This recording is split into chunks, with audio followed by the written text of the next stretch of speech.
everybody. Welcome to Saint Misbehavin', the podcast about saints from people who are not. I am your host, Matthew Shadorn, and I am joined, as always, by my co-host, who I'm always thankful for is doing these recordings remotely, Anna Domini, everybody. Anna, how are you doing today? Wow, that was twisty. It was like an emotional roller coaster for me, as your epithets for me often are.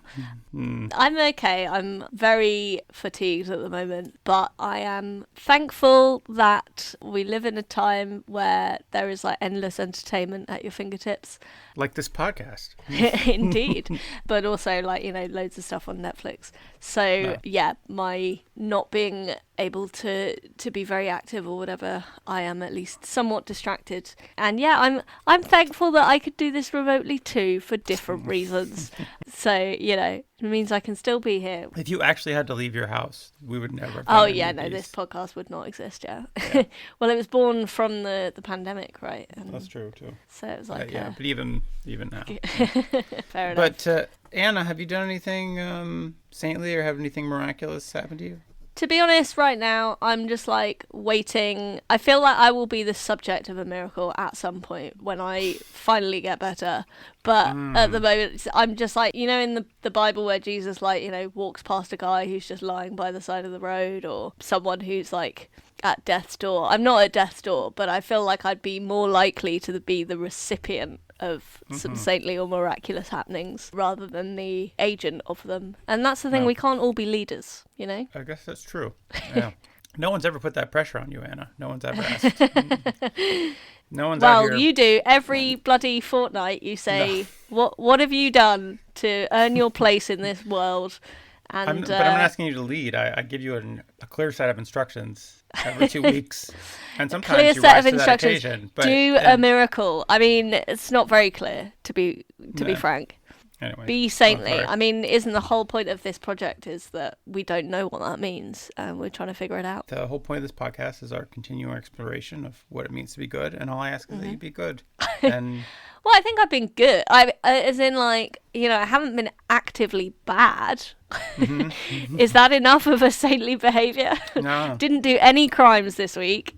I think if you are neutral, then you're just siding with the oppressors. Oh, yeah, fair enough. Have you been boycotting the World Cup? I have, yeah, actually. That's a good thing, because I was talking to a friend yesterday and she was like, I don't think I can say I'm boycotting the World Cup because I wouldn't watch it anyway because she doesn't like football. But I do. So, yeah, there we go. We found a saintly thing. I'm doing what I like to think of as an active boycott, which is that I'm only reading news stories about the World Cup that are negative. So, wow. I've been listening to a podcast called World Corrupt, which is all about the terrible situation with the World Cup and with FIFA in general. Well, that's very saintly, because not only are you doing an active boycott, you're also promoting a podcast that isn't ours in the name of solidarity. So that's very good of you. Yeah. Well done. So check that out. It's in the Pod Save the World feed. You have to subscribe to a different podcast to get it. So. Oh gosh. But it's very good. Anyways. Well, yeah. So thank you for validating my lack of saintly behaviour by pointing out that in fact I've done a very good deed by just not doing anything.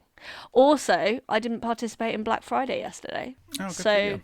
I managed to hold out against the urge to be a rampant consumer and didn't buy anything. There you go. So if you're listening and you didn't participate in Black Friday sales, you too could be a saint. Yeah, so good for you. And why not spend the money that you saved by subscribing to our Patreon? That's right. That's a good point. That's good spending. That's a good value. You get good value, not really good value for money, but it's nice for us. It's really kind to us. Well, you could say you're supporting the arts and small creators. You get what in the economics game they call psychic utility, which is that you gain the good feelings from knowing that you've helped those less fortunate than you, but potentially more funny than you.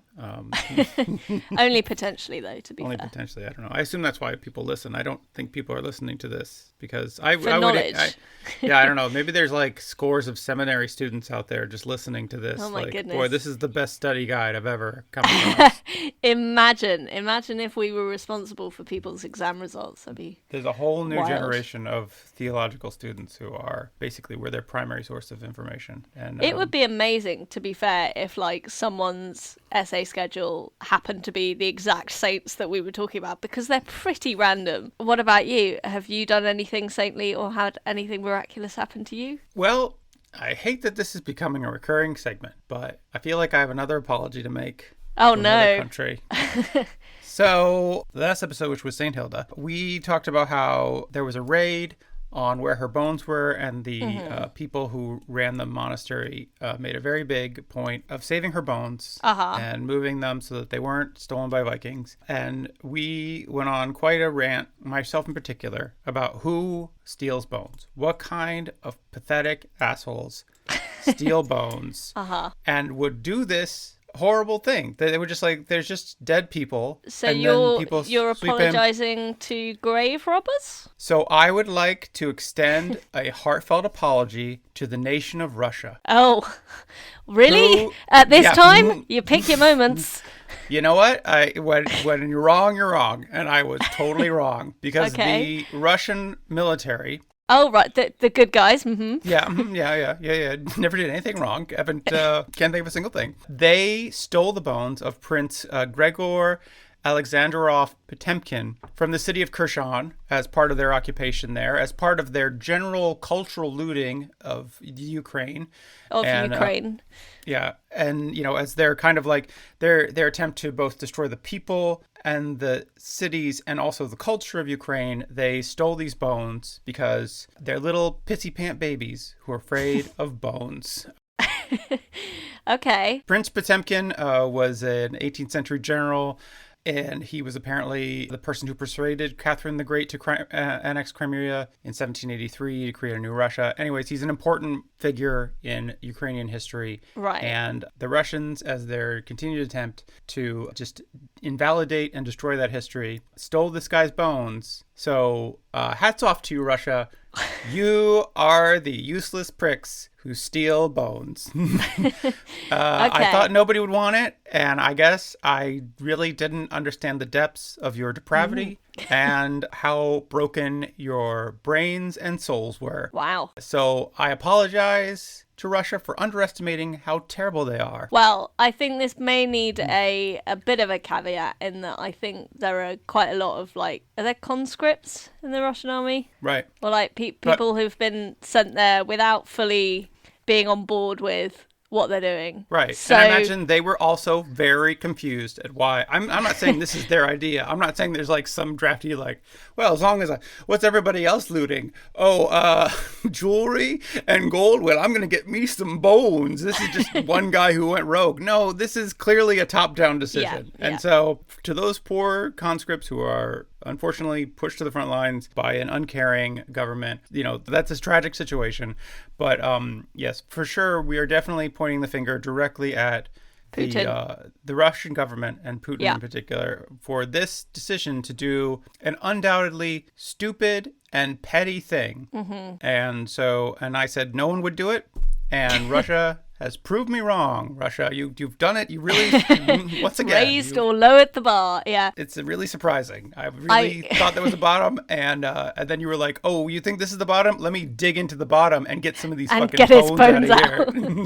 Oh dear. Well, I think then maybe we need to apologize to anyone listening from Ukraine also, just as a because I feel like we very much trivialized worrying about bones. Yeah. So maybe that would be a more sincere apology. I think everybody was not worried about these bones. I think the people of Ukraine were like, wait, you did what now? We get that you're raiding our museums and stealing all our cultural history. Like setting fire to forests and stuff. Yeah, and just like taking anything of value that you can grab on your quick retreat out of the country. But we really didn't think that the bones were going to be on the top of the list of things you would steal. Again, Russia, a nation that just doesn't understand the value of anything. They do not get it. And I apologize for not realizing that they didn't get it. Okay. So again, that's another nation that I've apologized to, and with your fingers crossed. once again. Yeah, and this is the by far the least sincere apology of all So the far, three yeah. that I've done. The other ones I felt genuinely bad about, and this one not so much. Anyway, Good stuff. So yeah, Well, so okay. So in what way was that saintly or miraculous? I'm just. It's a mea culpa. I'm just, I was wrong. I was Okay. wrong. I thought nobody would do it, and I was wrong. Fair So, enough. I mean, it is kind of miraculous to see a cis-het white man admitting he was wrong, to be fair. I'm trying to be the So- change that I want to see in the world, and I think that more people should go out and apologize for doing stupid things, like if you get somebody's name wrong, or say you invade a sovereign nation, like you should apologize. Be like, my bad. I'm gonna For just those not do that things. anymore. Yeah. And you should be like, this was my mistake. I'll be going forward. I'm going to be a better person, or say nation, and not do these horrible things. They're just thoughtless and mean sometimes. And It's a good aspiration to have. Anyways, Okay. Well, good. So, so Anna, yes. today is November 27th, 2022. Who is today's saint? Today we are looking forward to the very end of November, the 30th of November, because who isn't looking forward to the end of November? I mean, like, it feels like it's been a very long month, doesn't it? I don't know. I feel like November kind of slipped away from me. I'm not Oh, sure really? where it went. I feel Yeah. the opposite. Maybe it was because of all the time I spent talking to you. Maybe. So, yeah, we're looking at the 30th of November, and the saint whose day it is Saint Andrew, which you probably knew because you have a Scottish wife. Did she I did celebrate know St that. Andrew's Day? She doesn't, Oh. really, as far as I know. Well, that doesn't sound very patriotic of her. So I don't know. But she is Scottish, and we'll see. We'll see how much of that has rubbed off on me. How much you know, or like, About St. Andrew. maybe you can, by learning about St Andrew today, you can be prepared to sort of really impress her with how much attention you've paid to her cultural background. When I was first dating my wife, and I cared to learn things about her, not so much the case now. Now it's Right. headphones in It's like you'd rather not all day know. long, Yeah. not listening, just tuning it out. But I did look up St. Andrew's Day. Yeah. When it was St. Andrew's Day, and I learned actually some traditions, so I'll see if they come up in this. Oh, well, they probably will.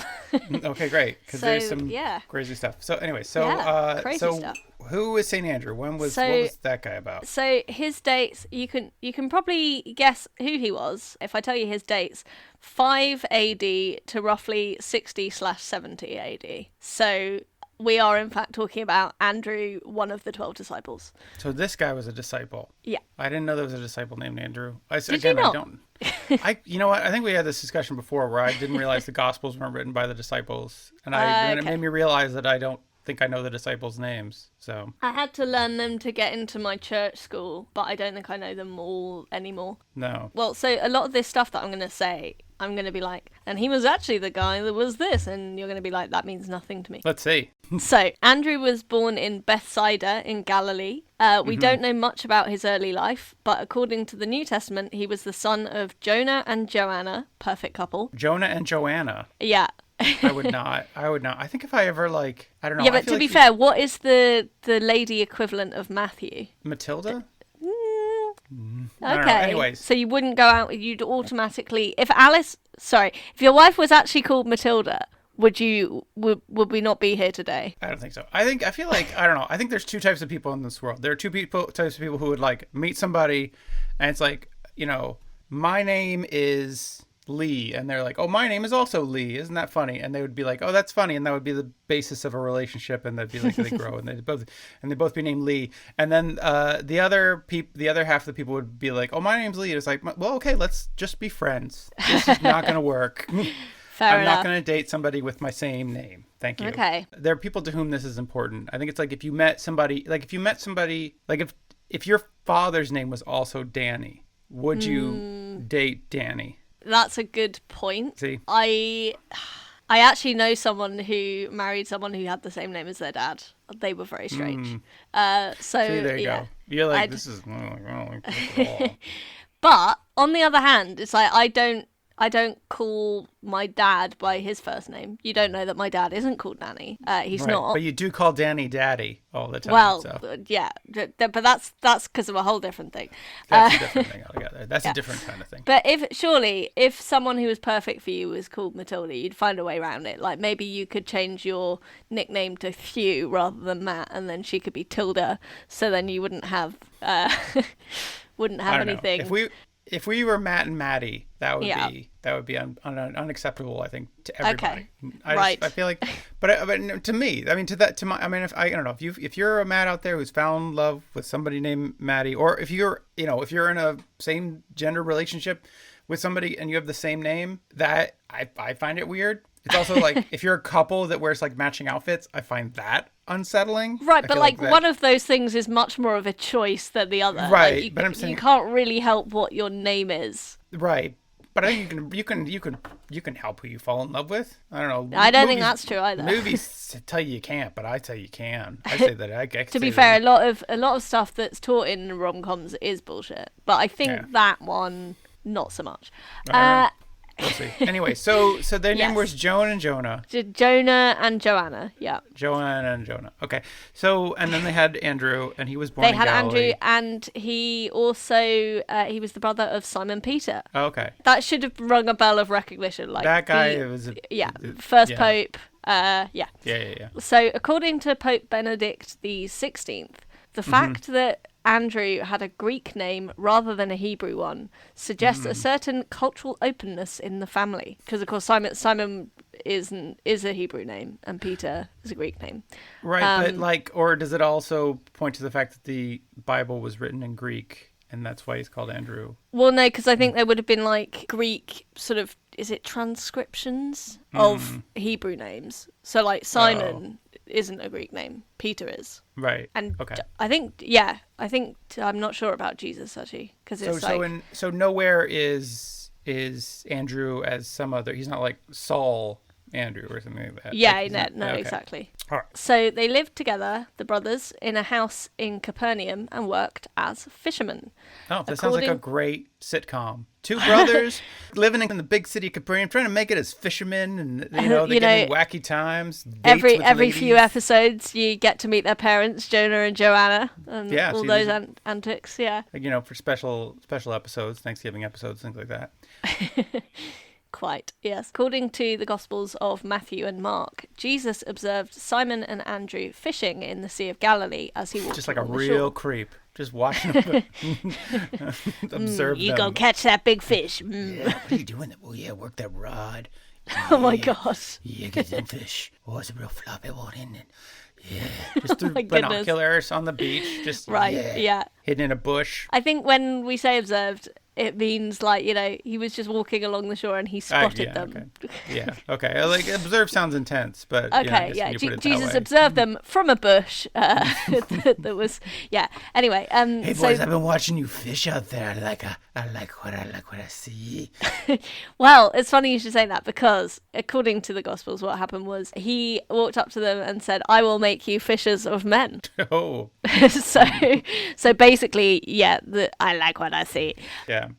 And they started singing, "We're fishing men." Hallelujah. Anyways. Very good. There was in one translation, it actually says like, "I'll teach you to catch people," which sounds much more sinister. Boys, we hunt the most dangerous game. Oh dear. So they were the first two people to be called to the 12. You got to start somewhere, I guess. Yes. And he was like, "Upon this rock I will build my church." Yeah. And his brother. Yeah. So Andrew is... and Andrew's here too. Yeah. The right-hand guy of the right-hand guy, I guess. Mm-hmm. Or the roommate of the right-hand guy.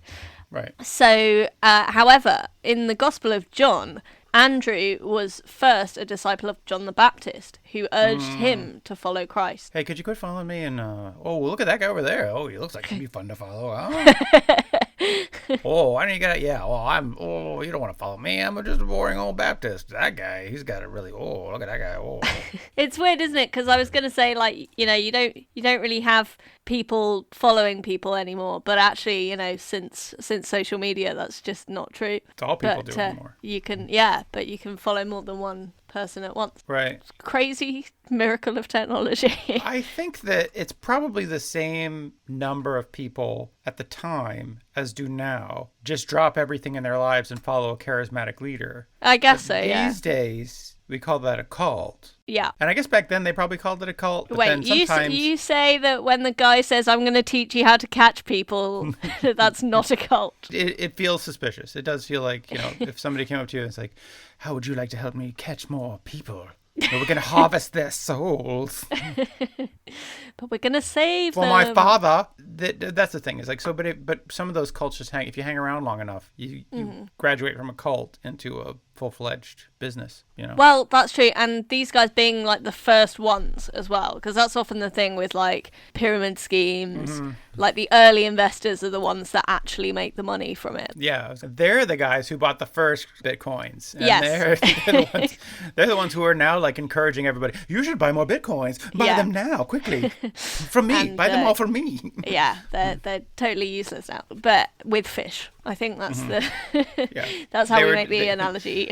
They were trying to make something called Fishcoin go, and it didn't quite work out. So they were like, well, let's get on this Christianity tip. And and the rest is history. Is history. Thanks for listening, everybody. Please rate, review, subscribe. Oh my goodness. I love how just earlier today we were talking about how wild it would be if people were seeking to gain any factual knowledge from this, and I think we've just gone on our biggest bullshit so far. Yeah. Anyway, so in the Gospel of John, Andrew was first a disciple of John the Baptist, who urged him to follow Christ. When he saw Jesus, Andrew instantly recognized him, like, it's that guy who for some reason has long blonde hair and is white in the middle of Palestine. Wait a minute, isn't this that guy that's always in the bush by the shore and watching me and my brother fish? Is that guy? He seems like that guy. Every time I get near him, he kind of runs away, he scurries, he's got those binoculars all the time. Creepy dude. You want me to follow that guy? All right. You say so. Yeah, I mean, maybe they misinterpreted Jesus' promise as like he was going to make them better fishermen, and they thought they were going to be more successful in their enterprise. Yeah, so Andrew recognized Jesus instantly and introduced him to his brother. So clearly not that put off by his creeping around. Because of this, the Byzantine church describes Andrew as the first called, or the Protocletos. Protocletus. Yeah. Protocletus. I got nothing for that. Okay, well, I was asking you to repeat try. I was just wondering how it was pronounced. That's a weird word. Probably Protocletos, but probably not actually, because... proctologist, is that what you're saying? Sure, yeah, let's go with that. There, we made it funny. Andrew the proctologist. There we go. So, for a while, the brothers followed Jesus intermittently, staying at home, until he called them to be his apostles, and they abandoned their families, businesses, and belongings. Classic cult leader behavior. Wait, they had families at this point? Well, parents, I guess. Oh, okay. But they didn't have, I was going to say, they're just roommates. I don't think they had kids. They Although, I now can't remember if I'm misremembering whether any of the disciples did actually abandon children, because that was definitely a theme, in the Gospels of, whoever gives up their family for me will be rewarded in heaven, kind of thing. Which is not at all what a cult leader would say. Not at all. Your family's just holding you back. Also, what's holding you back is all that money in your bank account. You should get that.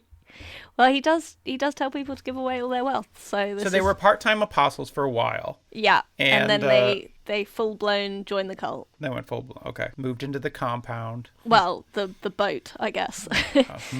Andrew was present at many of the important moments of Jesus' life described in the Gospel. For example, it was in fact Andrew who brought along the boy with the loaves and fishes to Jesus before he turned that into the feeding of the 5,000.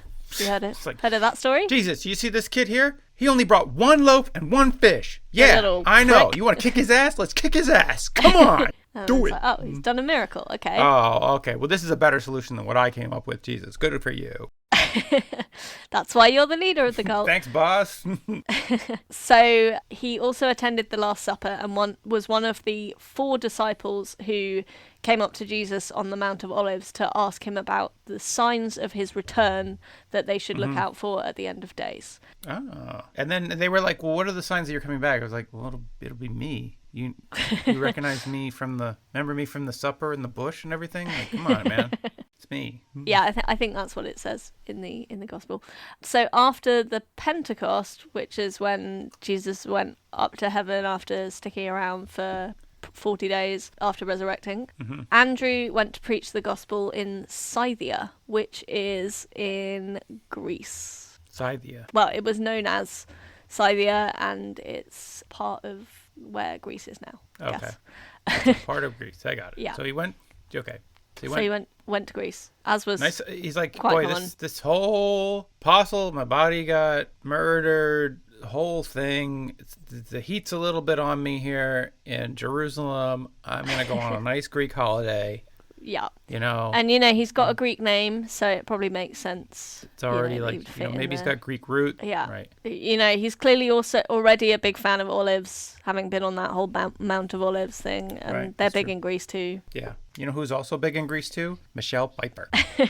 In addition to the information provided in the Gospels, there's an apocryphal text called the Acts of Andrew that gives further details about his life. According to this, he travelled to Asia Minor and the Black Sea in order to preach the word of God. So again, this would have been after Jesus moved on. Right. He visited Greece, where he had to fight his way through a forest full of wolves, bears, and tigers. Oh my. Yeah, there you go.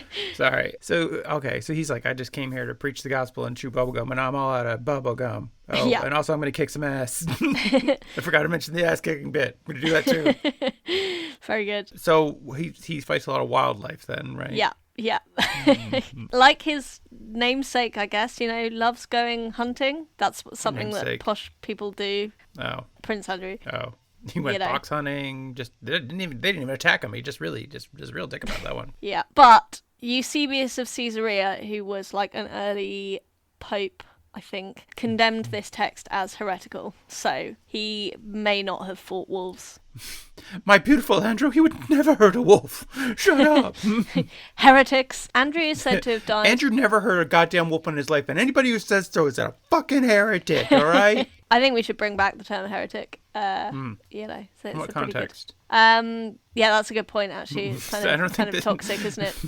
Yeah, I don't think there's a real good history of people being called heretics. It's usually no. It usually precedes a very dark act. Yes, yeah, fair enough. It's like the people, he called them heretics and then had them boiled alive. Or, cut out their tongues so they couldn't say any more heresy. Yeah, that's the thing. Yeah, okay, scrap that. I don't believe that. Thank you for interrogating my claims so we could establish that I was false. Andrew is said to have died as a martyr. He was crucified in the city of Patras in Achaia, which... He was crucified in a Kia? Like a Kia Sorrento? What an economical and fuel-efficient way to die. Sorry, I'm just now looking up where Achaia is. I'm sure there's a Kia dealership near you. Very good. Achaia is actually in Greece. Scythia, I was wrong. Sorry, I had my notes mixed up. Is actually part of Ukraine, Russia, Moldova, Romania, and Belarus. So it's in Eastern Europe. Oh, everywhere. It is Eastern Europe. That's a lot of land to cover. Yeah, I guess it was it was a kingdom. So yeah. Right. Oh, okay. All right. So yes, that was Scythia, but it was it had a Greek name, Scythia. Okay, so he preached in Scythia. Yeah. Which is Eastern Europe, and then he died in Greece. He died in Greece, yeah. Okay. But he visited Greece as well. Right. That was where the wolves and the bears were. Mm-hmm. Oh my. Famously, a lot of bears in Greece. Right. Hey, it's a hairy nation. This is not what I meant, but okay. Are you just setting this up so next episode I have to apologise to the people of Greece? Nah, they know they're hairy. Whatever. It's on their flag. The flag's just it looks like a flag, but it's really just a big hairy man's back. A hair shirt just woven into a flag. So Achaia was in Greece, the city of Patras, in around 60 AD. He was supposedly given the choice between being offered as a sacrifice to the gods or being scourged and crucified. Scourged. I'm not sure how those are different in that either way you're going to be dead. I guess in one way... Oh, but hang on. Sacrifice to the gods, plural, that's what I'm saying. Suggests like abandoning his own So he would be sacrificed beliefs. to the Greek gods. Yeah. And they would then that's like, well, then that would benefit those people I don't believe exists. Yeah. So instead, I'll take scourging and crucifixion, please. take scourging and crucifixion for 400, please, Alex. But like, what was the option for being sacrificed to the gods? I don't know. Was that also, which is like, actually, when we sacrifice you to the gods, it's also scourging and crucifixion? I don't know why we did your choice. Trick question. Yeah. We're kind of wacky that way. I think maybe it was like a more painless death. Because I think often with the martyrs, it's like either you can have a quick death by saying actually your beliefs were wrong, or we'll torture you to death. Right, okay. I think that's the choice. According to the Acts of Andrew, he was bound to a Latin cross of the same kind that was used to kill Jesus. However, a different tradition suggested that Andrew didn't consider himself worthy to be crucified in the same way as Jesus, and instead requested that he be crucified on an X-shaped cross known as the crux decussata, or the saltire, which is known nowadays as the St. Andrew's cross. Right. And he wanted the X-shaped cross because he was extreme. That was the lamest guitar solo ever. Right.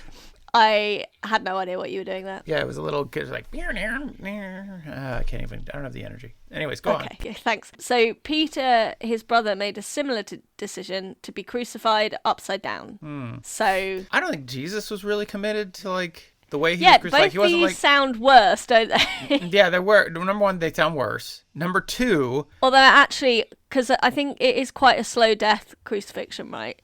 So Right. if you're upside down, maybe you lose consciousness quicker. maybe. I don't really think that there's much benefit to either one, to either way.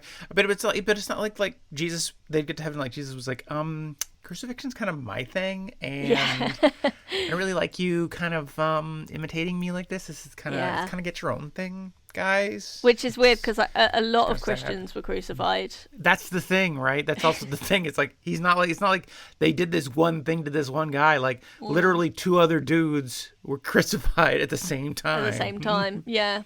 Yeah. And That's so a it's good like it just happens. It's a thing that happens. You don't have to like be like, can you make mine special? Well, yeah, that's it. Maybe he was like, oh, I'm not worthy, but it was like a real false modesty kind of thing. He wanted to stand out, and it worked because obviously, like, you know, the traditional shaped cross is on a lot of flags, but the saltire is on the Scottish flag, and it's like special, right? That's right. Yeah. I mean, maybe it's like a way to get out of it. It's like, you're gonna crucify me, guys?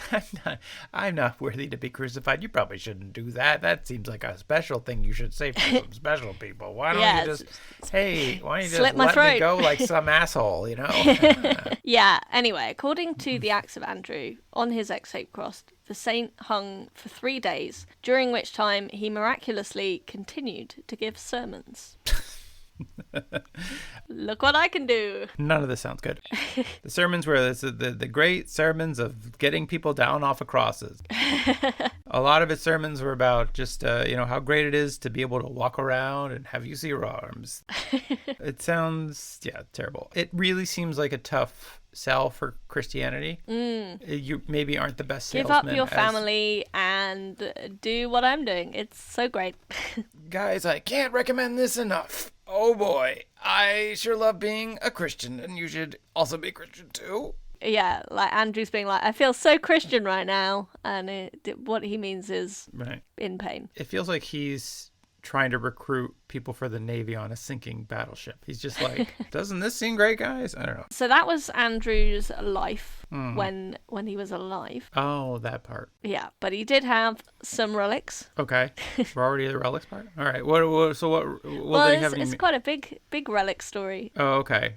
So what were his relics? So his remains were preserved at Patras where he died, but according to one tradition, a monk at Patras named Regulus or Saint Rule was told in a dream that he should hide some of the bones. What's your name? Regular? It's like, no. It's Rule. Rule. Yeah, I'm not just some regular guy. Actually, a Rule. So Rule was told in a dream that he should hide some of the bones. Most of...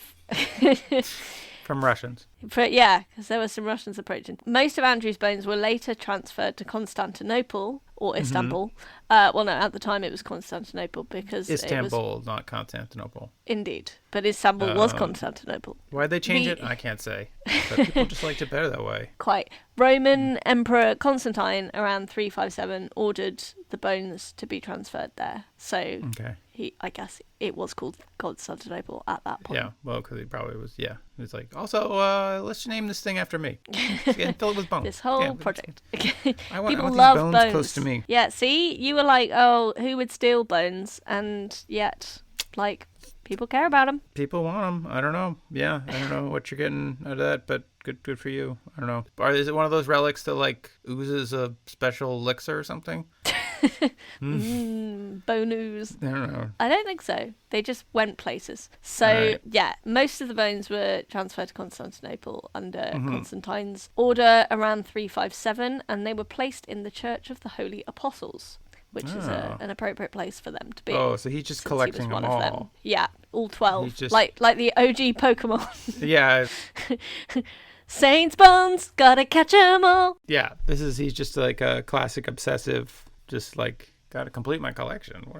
Regulus then had another dream in which an angel ordered him to take the relics to the ends of the earth by setting sail and building a shrine for the bones wherever he was shipwrecked.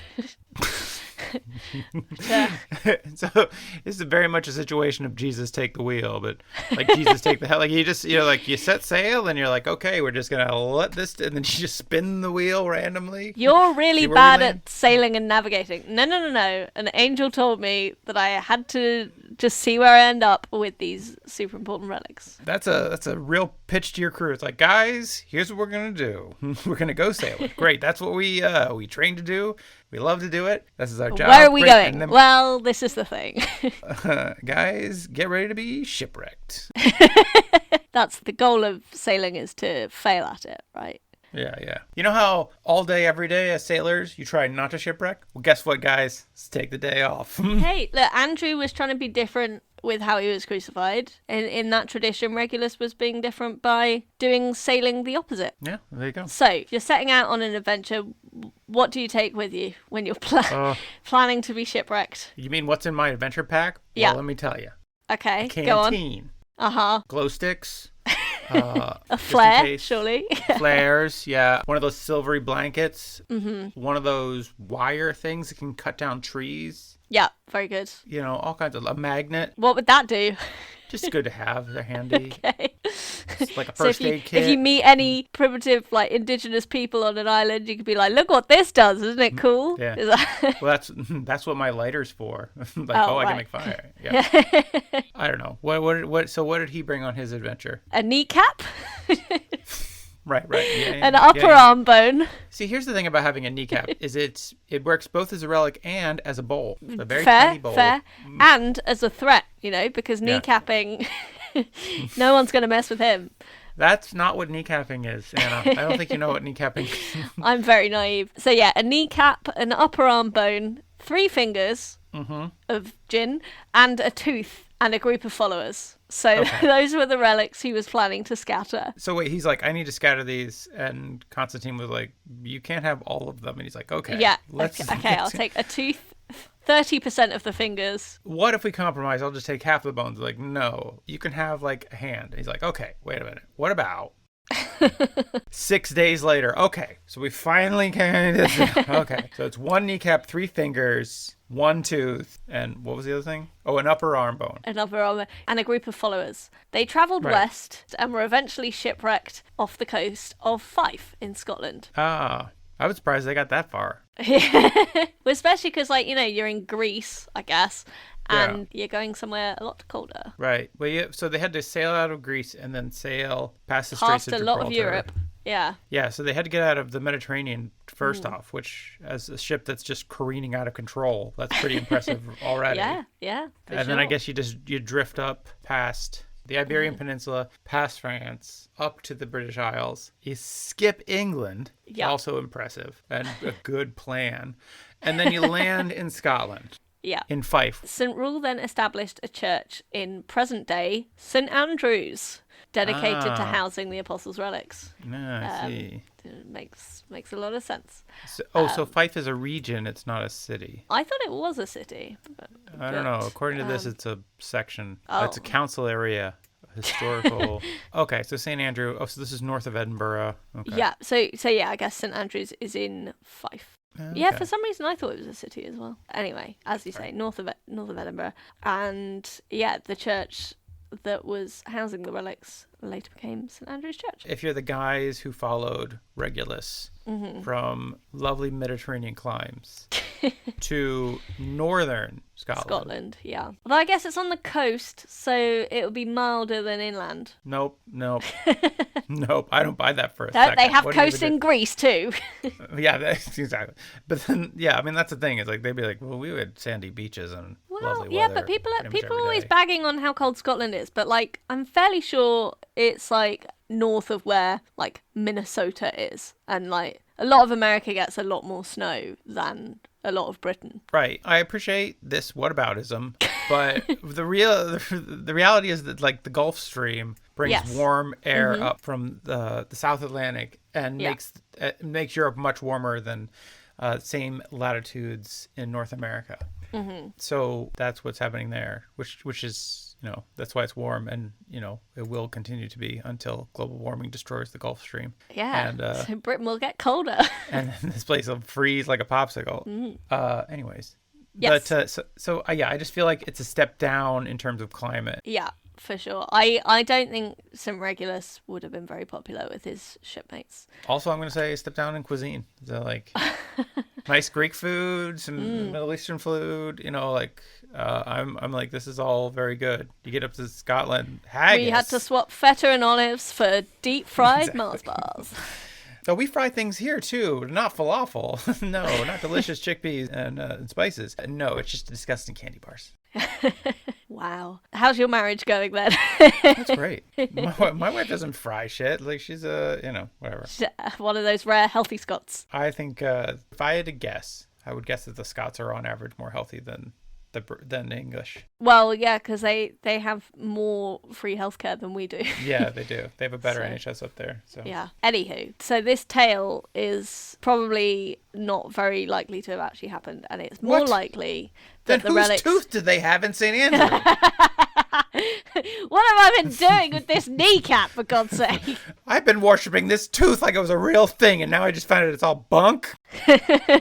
Don't teeth decay? Yeah, if you're in your mouth, but once they're out, they're just kind of like all bones. They just kind of hang out. I guess, I suppose if you keep them dry, they probably last for a long time. Okay. It's more likely that the relics came to Britain in the 6th century with the Augustinian mission, and were later taken to Fife in the 8th century by a relic collector known as the Bishop Acker of Hexham. A relic collector again. Yeah. You just going to relic conventions and doing trade. I'll trade you a finger bone of John the Baptist for a kneecap of St. Andrew. Well, that was pretty good. Yeah. So the legend of St. Rule may have been an attempt to strengthen the case for Andrew as a hero of Scotland. Okay. In what ways? It's not like he did much for Scotland. Did he do much for Scotland as after his death, or what? Not that I know of. Okay. Or is it just that they want it to be like divine will that Andrew came to Scotland, right? Yeah. So okay. I was trying not to say the P word, but basically they were trying to strengthen the case for Andrew to be patron saint of Scotland. Oh, I see. Because I didn't want to give it away, but I think you knew that one anyway. I knew that one already. Okay, yeah. There are still plenty for you to What, guess. the guy that they named their flag after is their patron saint? You don't say. Holy shit. I wouldn't have seen that coming. Well, you've learnt a lot in your time here so far, Mm-hmm. So St. Andrew's skull was returned to Patras during the 9th century by Emperor Basil I. That was nice of him. Yeah. And following the sack of Constantinople in 1208, the relics that were there were taken by Crusaders to Amalfi in Italy. Oh, okay. Nicer coast than Fife. I We guess, can I don't know. more temperate, at least. Yeah, that sack of Constantinople full of bones. It's like Santa's sack, but much more horrifying. Yeah. Oof. In 1964, Pope Paul VI returned relics of St. Andrew that were in Vatican City to Patras in order to show goodwill towards the Greek Orthodox Church. You know, he says that, but he was just having a clear out. He's just like, how many Santa bones we got around here? We got to get rid of some of these Santa bones, huh? It's starting to pile up, boys. I don't have any more uses for teeth. I've made all the necklaces I can, and I'm out of ideas. What is this, a kneecap? Or when are we ever going to use it as kneecap? Come on, guys. Send this shit back to Greece. Wow. Thank you. I think we're gonna have more apologies next time. Nah, we burned all our bridges with Italy. And more were returned in 2006 as well. So his relics probably did more traveling than him. Yeah, his relics got around. Yeah. But he never personally went to Scotland. No. Mm, It's all a lie. a lot of Scottish propaganda. But yeah, he is said to have done some miracles as well. Oh yeah? What were those miracles? So in the Acts of Andrew, which is the apocryphal text, so too crazy even for the Bible. Does this text ever become not heretical? Or like, because you keep citing it, but like, is it... Well, I feel like all these books are as legitimate as each other. I suppose so. I am a heretic. Was it the one guy who was just like, this shit is heretical, and it's like, just calm down, man. Just because you don't like it. That was the whole of early church history, was them trying to work out what was orthodox and what wasn't. And it all seems very pointless to me. I guess you don't get a lot of power by saying, yeah, this is fine. Yeah. The way you really gin up support is you're like, this shit is heretical. Let's fucking get him, guys. Where are my tongue scissors? Oh my God. Yeah, the whole thing was like they were trying to define Christianity against like the backdrop of paganism and the dominant religions. But then it's there like, used to so be why a lot you... of competition. Yeah, but then it's like, so why are you having factions? Surely you should like unite against a common enemy. Not how that works. Yeah. Anyway, so in this Acts of Andrew, there are several miracle stories. Okay. So I guess that's why we're giving it legitimacy as a source, just for a bit of narrative spice. All right. He is said to have defeated whole armies simply by crossing himself. That sounds cool. Like he'd do that, and then just like a big shockwave would blow out everybody. Yeah, I think that's what happened. Yeah. Yeah, it's pretty cool. He also caused an illegitimate embryo to die in the womb. Oh God. Well, I mean, okay, the reasons for wanting that abortion we would maybe find distasteful, but the point is, right? That he's clearly a champion of bodily autonomy. I guess. I mean, presumably the lady wanted, or is he just like, what? Your child is illegitimate, so kaboom, and he just points at her belly. No. I think it would have been like, yeah. Oh, that's a good point. I don't know, but I chose to interpret it as like she didn't want to be pregnant because she wasn't married. Right. Because culturally, the illegitimacy would have caused her problems. Right, yeah. And so he was like, I'll sort you out. Yeah. Zip, zap, zap. No more baby. Feminist hero. Yeah. Okay, well, there you go. In another story, he rescues a boy from his incestuous mother. From Andrew's incestuous mother? Joanna? So the I'm not mother sure if the mum was doing incest with the boy or if he was a child of incest. Okay. But I'm not sure what kind of incest it was. Wait, so how is he rescuing her from the mother? Like the mother's like a bad mother, and he's like, yeah. He's coming in child protective services. Yeah. Okay. I think that's the idea, is that if she was incestuous, I mean, I think the implication is that the mum was trying to do incest with the boy, or was doing incest with the boy. That's okay. So that's okay. That's gross. Yeah, but he rescued him. Good for Andrew. Yeah. Yeah. What did he do with the boy? Well, they tried to get away, and she laid false charges against them. Right. And so then... This is starting to get really complicated. Yeah. It's like, that guy kidnapped my kid. And it's like, well, you're a shitty mom. It's like, that is not your call, dude. Well, clearly the authorities are like, you can't just do that. Well, clearly God disagreed, because what happened was they were arrested, but then God sent an earthquake to free Andrew and the child. So I don't know if this kid then became like his sort of sidekick. St. Andrew and his boy sidekick, Robin. Yeah. Na St. Andrew. Hey, wait, so also God sent an earthquake, like way to use a hatchet when a scalpel was probably... Isn't it a sledgehammer? If you've got a sledgehammer, everything looks like a nail or something. Well, you have a hammer, everything looks like a nail. Yeah, but it's just like God's so all-powerful, he has no concept of scale. It's like, oh, I'll just knock down this one wall so they can escape this. Oh my God, what have I done? Oh shit, oh shit, oh shit, oh shit, oh shit. I've created a much bigger problem. Oh man, that's a landslide. Oh gosh. Oh. I overdid that one. Sorry, that's on me. That's my bad. Sorry, that's on God. Everybody who died automatically gets to go to heaven. All right, that's because that's... I take it back. Yeah, that's my thing. That's on me. It's not your fault that you're dead. Sorry. I think that's what happened. Yeah, I couldn't find any further what happened next to the boy. Okay. But he's just in the background of all his adventures. Just like... Yeah, watching crucifixion. Horrible. Are you my new daddy now? Oh my God. But you're not my mum's brother. What's going on?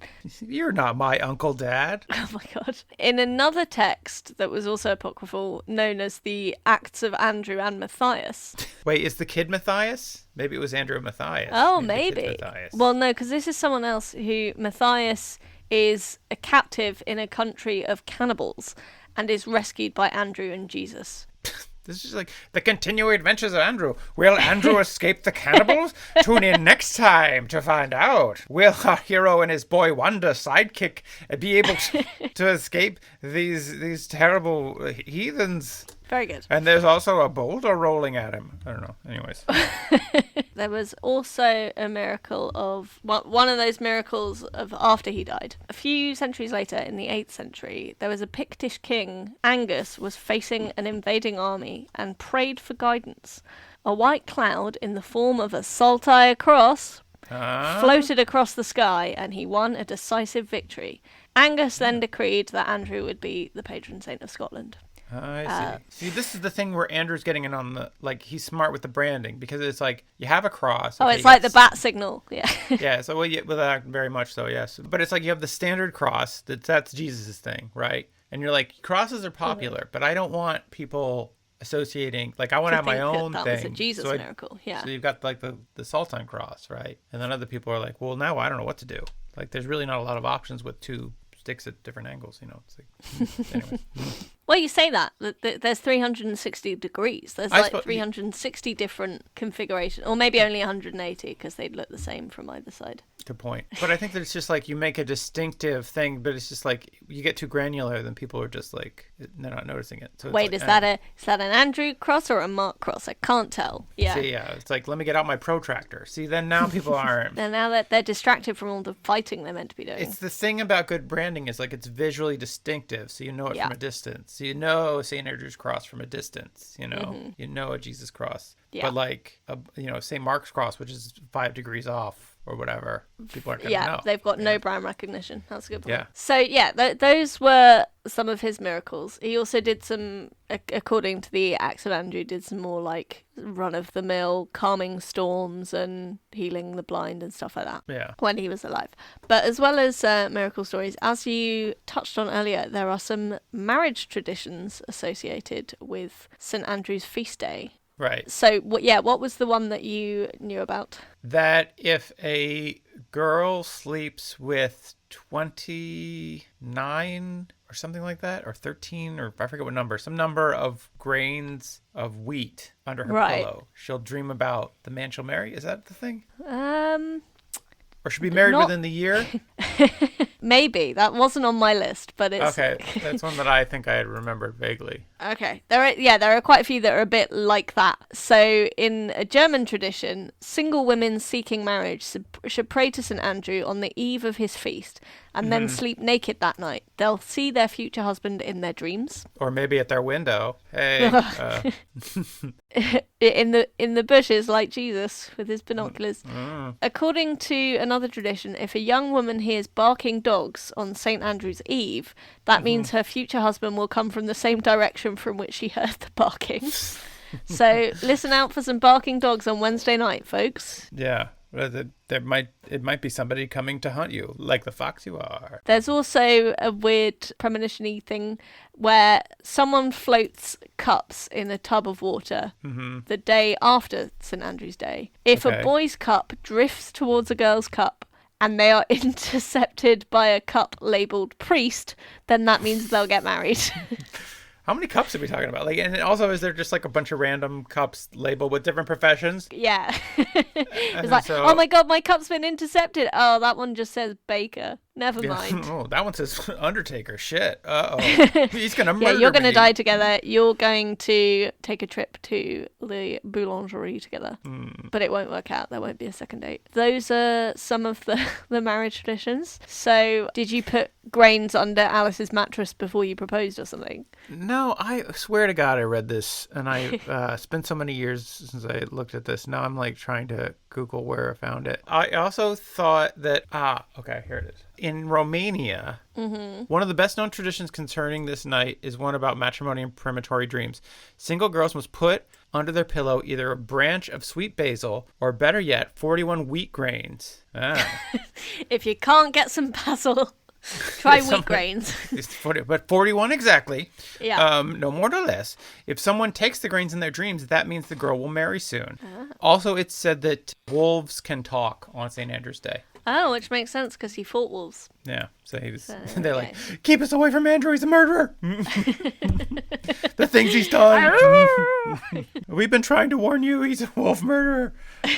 I love the idea because the thing I remembered about the grain thing is just like 41 is such a specific number. Yeah. Like it feels like the experimentation went into that. Like they either had like one lady who, once a year, she's like, okay, I had one grain. Okay, Yeah. Next year let's try 2 grains. 41 years later, finally, somebody stole these grains in my sleep and I'm getting married. Yeah. And do you think they had to then test with more than that as well, just to check it wasn't a fluke? So that's 42, 43. 42, and she got divorced. Or you have some kind of condition where you have, say, 50 ladies, each with a different amount of grain under their pillows. I'm not sure that marriage gets married. superstitions are that scientific. I'm not sure they had control variables in this in establishing this. That's a good point. You have one lady with no grain underneath her pillow. Also, you have one lady with sweet basil and somebody with thyme, rosemary, some sage, pinch of pepper. What if there's a placebo effect where you attract a husband who can't count because they think you got 41 but you've actually only got 39 or something? You just attract a guy who's really hungry. He's like, I heard there was free grain under this lady's pillow. Well, maybe superstitions are not the most reliable thing. Who can say? I'm gonna go make me some of that bed bread. Yummy, yummy bed bread. That's how you get a yeast infection. Yeah, there we go. Let's move on. Yeah, I knew about the grain thing and I knew about the wolves being able to talk, which I don't know, but I didn't know about the cups. Yeah, the cups and things. People just had fuck all to do before they invented television and stuff. Thank God people invented television and people stopped doing stupid shit. Well, this is what I was saying earlier. Imagine if I had to just float some cups around because I wasn't able to watch reruns of Gilmore Girls. Exactly. It's like, what are we going to do tonight? I don't know. I've got all these cups and the roof leaked quite a bit, so there's a lot of water on the floor. So we live in a hell. Want to just have some fun with it? For sure. Let's move on to patronages. So, okay. How closely have you been paying attention? So what do I think his patronages are? Mm-hmm. Is he the patron saint of cults? Well, he's the patron saint of the worshipful company of glaziers and painters of glass. Oh, so, depends how cultish that company is. Yeah, guys who are into glass are it's a real cult.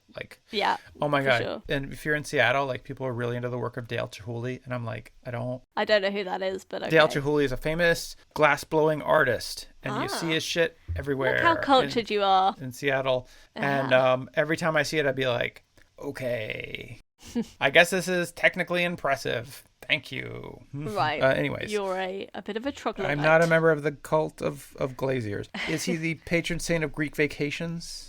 Just taking a little. Well, I guess it wasn't Greek; it was Eastern European vacations. Just sorry. Just kind of. My bad. Well, he is the patron saint of happy marriages. So if you want to take a nice holiday with your other half, then I can see that being joined somehow. Maybe. Is he the patron saint of fighting wildlife?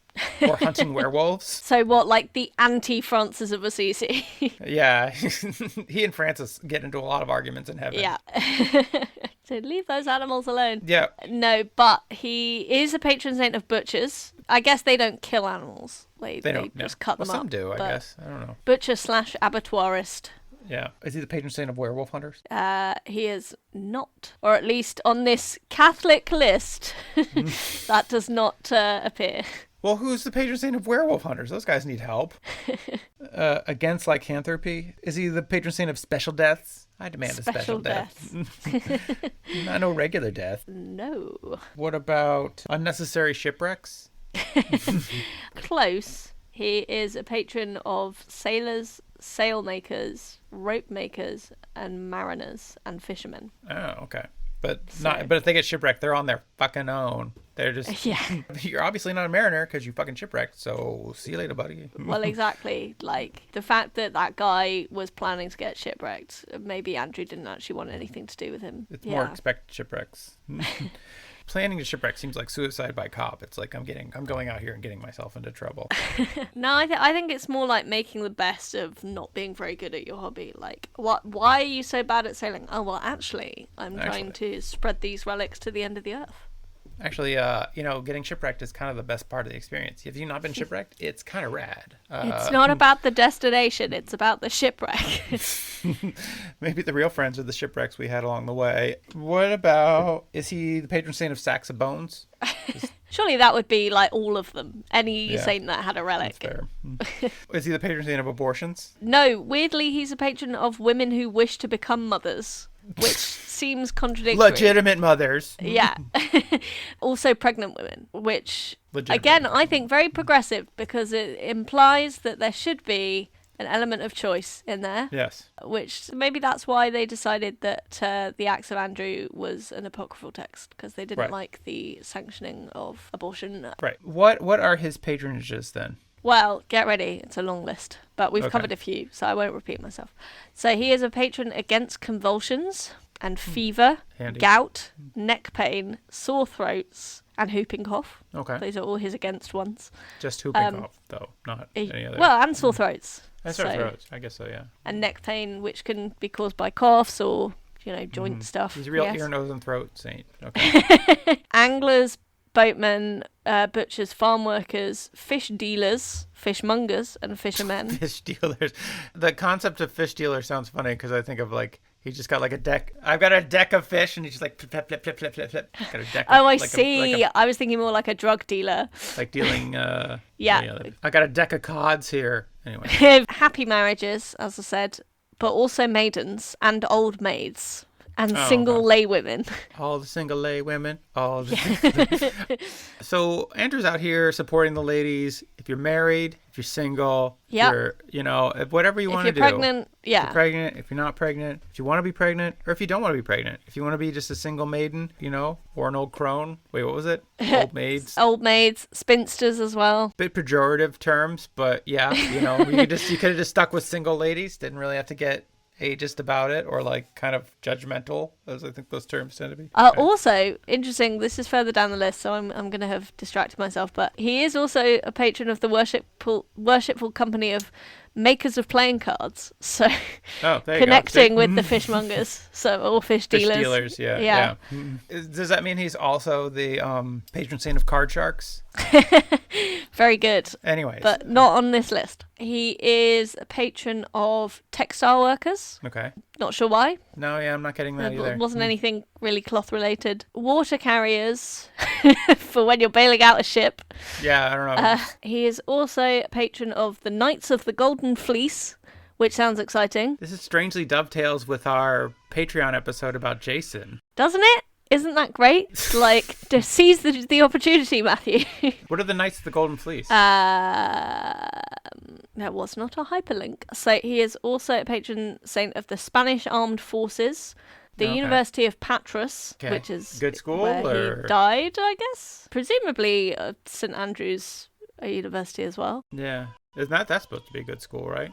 Yeah. Also, weirdly, a lot of people apparently go there specifically to find a future husband or wife. So when we were St. talking about the Andrews. marriage, the marriage traditions earlier. Well, like Wait. apparently Kate Middleton went there to meet a posh boy, and then she married Prince William. Well, I mean, didn't a lot of women go to St. Andrews to try to meet Prince William? Maybe.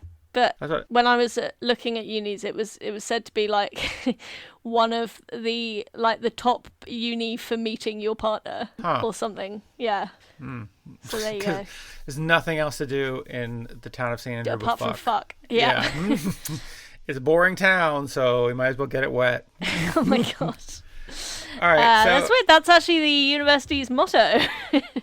but it's in Latin, so it's like It sounds much more prestigious. Yeah. yeah, cognito ergo wet. Fuck.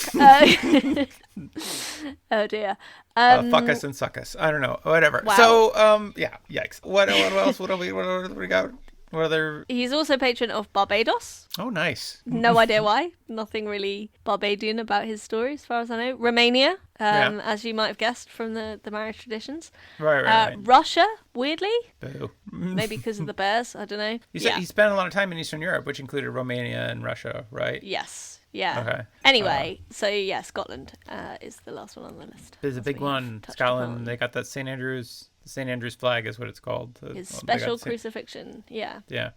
It's so a pretty flag. If you haven't seen it, folks, treat yourself to look at. I'm sure they have, but yeah. Okay. You never know. Some people might be like, "Oh, Scotland's got its own that's true. flag." We do have listeners. I think I was going to shout out one of our listeners who is in Australia at the moment. So thank you, Lena. Yeah, I was gonna say, is that Lena? You're the best. Yeah. Hey, Lena. Hope you're enjoying Australia. I'm sure Lena has seen the Scottish flag before as well. Yeah. If you're one of our international listeners who has not, and you heard it here first, check it out. But I mean, I think we have a lot of vexillologists who enjoy this podcast, so they're familiar with this. Is that flag people? Yeah, a vexillologist is a certain person who studies flags. Very good. Is that for your other spin-off podcast, Saint Miss Bewaving?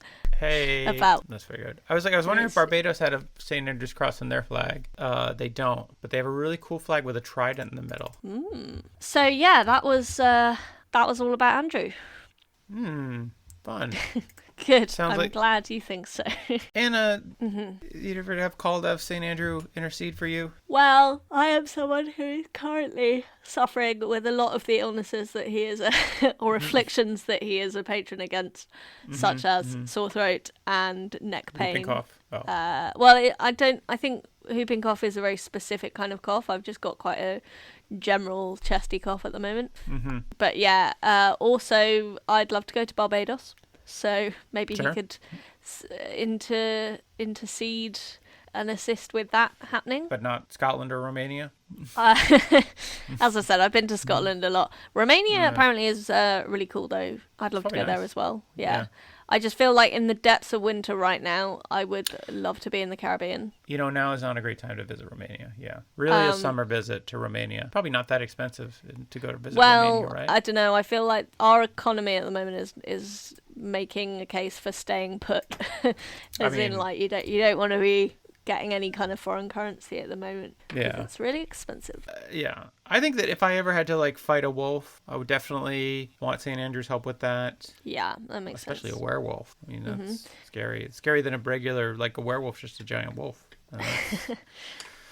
Unpleasant. What about, as someone who was in a cult and then left? Right. Does that provide you with any inspiration? See, I don't think he's helping you get out of the cult, because St. Andrew was very much about getting in the cult and that's true. He got in on the first floor. Yeah. St. Andrew's you see one guy ranting, and St. Andrew's there on your shoulder, hey, you should probably join this cult. If you're first person, you probably get a few perks there, Yeah. You definitely want to be in the upper echelon of the cult. You want to be the people who, are the ones that you're making the everybody indoctrinators, else. Not the indoctrinees. Yeah, because those people who join the cult later on, they're just being worked like dogs, and they're giving up all their possessions and stuff. But you're at the top of the cult, so you're getting that money and all the effort that they're putting in. So you want to join that. Also, flights to Bucharest very cheap, from £16. If you are from the tourist board of Romania, please sponsor us. Yeah, we will. We would love your money. If I go in June, it substantially becomes more expensive. I'm not surprised. No, I could still buy 3 tickets to Bucharest for £110. Wow, that's what, in June? Yeah. Maybe I'll go there in June. Yeah. Yeah. According to Skyscanner. Skyscanner, please sponsor us. Oh, yeah. Wait, would we want to be a podcast that's sponsored by a I don't know. plane ticket broker? Not People sure how that would go. Join our Patreon so we don't have to sell out to... Yeah, there we go.